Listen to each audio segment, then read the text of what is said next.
Kasih karunia dan damai sejahtera dari Allah Bapa kita dan dari anaknya Tuhan Yesus Kristus menyertai kamu sekalian. Amin. Shalom saudara-saudari, sahabatku yang dikasihi Tuhan Allah. Firman Tuhan yang hadir menyapa kita hari ini, hari Kamis tanggal 17 Juli 2025, tertulis di dalam surat Efesus pasal 1 ayat 18. Mari sahabatku, kita simak dan renungkan firman Tuhan yang menjadi kekuatan dan inspirasi untuk menjalani hari ini. Demikian.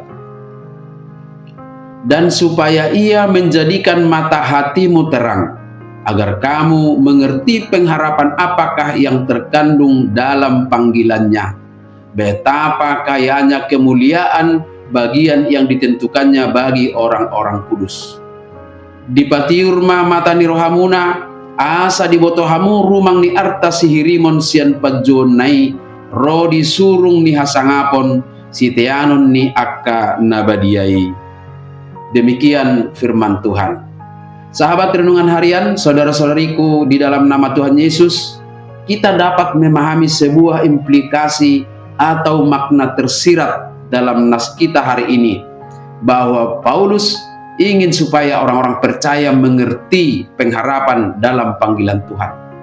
Hidup sebagai orang Kristen bukan sekedar rutinitas ibadah, tetapi hidup yang memiliki tujuan dan harapan kekal.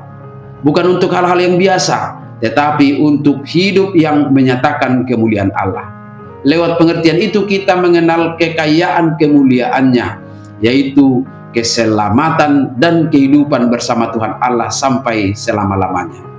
Oleh sebab itu, pengenalan secara rohani itulah yang sesungguhnya dasar dari bagaimana kita mengerti pengharapan dan panggilannya. Pepatah mengatakan, tak kenal maka tak sayang, yang sering sekali digunakan untuk menegaskan apabila kita tidak mengenal seseorang, maka kita tidak memiliki keinginan untuk memperhatikan seseorang itu. Pengertian yang lebih dalam dari pepatah ini adalah jika kita tidak mengerti atau tidak memahami sesuatu, maka kita tidak akan dapat menghargai sesuatu itu secara benar dan sungguh-sungguh. Hal inilah yang juga berlaku dalam konteks iman Kristen kita, di mana pengenalan kita kepada Kristus akan mempengaruhi seberapa sungguh kita meyakininya dalam hidup kita. Itulah sebabnya Paulus memohon di dalam Efesus pasal 1 ayat 17 dan meminta kepada Allah Tuhan kita Yesus Kristus, yaitu Bapa yang mulia itu, supaya Ia memberikan kepadamu roh hikmat dan wahyu untuk mengenal Dia dengan benar. Pengenalan akan Kristus dengan benar akan membuahkan pemahaman yang benar akan makna panggilan kita sebagai pengikutnya. Oleh sebab itu, doa Paulus dalam nas harian kita lebih mengarahkan harapan dan pengenalan kita secara rohani.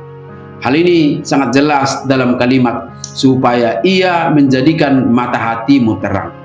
Mata hati yang terang bukan hanya pemahaman intelektual atau pengenalan Alkitabiah semata, melainkan pengertian yang datang dari cahaya Allah yang menyinari jiwa kita, yang memungkinkan kita untuk melihat kebenarannya dengan jelas.